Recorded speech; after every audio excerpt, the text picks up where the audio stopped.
Me perguntaram se existe alguma maneira de fazer com que as vagens de rosa do deserto deem mais sementes. E o que eu digo sobre isso é que não existe uma maneira de você fazer ela ter mais sementes. Existe uma maneira de você fazer com que todas as sementes presentes aqui venham cheias. E essa maneira é a polinização bem feita. À medida que você vai fazendo a polinização, à medida que você vai ganhando prática, não é muito difícil fazer polinização, e à medida que você vai ganhando prática nesse processo, a polinização ela vai sempre ser bem feita.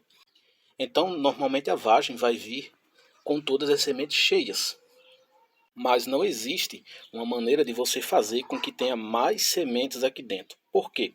Porque o número de sementes que cada vagem dessa tem, ele já é pré-determinado quando a flor ainda está se formando. Por exemplo, eu tenho aqui essa rosa do deserto amarela em botão e cada flor dessa, cada vagem que tem aqui dentro dessa flor, ela já tem o número de sementes, né, que é o número de ovários.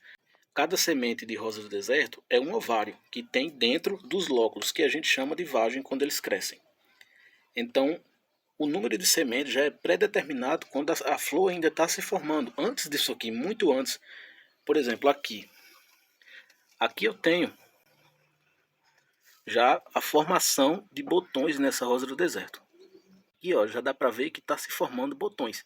Essa flor que está vindo aqui, essa primeira, ela já tem um número de ovários dentro dos lóculos dela já pré-determinado. Não tem como eu fazer com que ela dê mais, entendeu?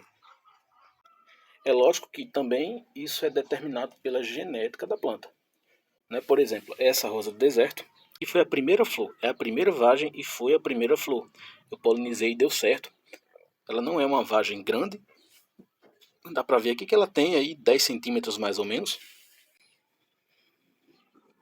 Mas ela é bem gordinha, então aqui vai ter um número, juntando as duas aqui, vai ter aproximadamente aí 100 sementes. Pelo menos é o que eu espero. Essa daqui, por exemplo, ela já tem umas vagens maiores. Ela já tem as vagens mais compridas, né? As vagens aí que chegam a 20 centímetros. Olha aqui no meu braço o tamanho dela. Cada uma, né? Ela tem essas duas aqui, já tem outra. Ali embaixo já está bem perto de abrir, né? Daqui para o fim do mês de junho ela já vai abrir. Aqui eu acabei de tirar duas. Então isso é determinado também pela genética da planta. Ou seja, aqui vai ter uma capacidade de semente muito maior que essa aqui. Então não existe uma maneira de você fazer com que tenha mais sementes aqui dentro. A maneira que existe é fazer a polinização bem feita para que todas as sementes que estão presentes aqui venham cheias. E aí você vai ter mais rosas de deserto.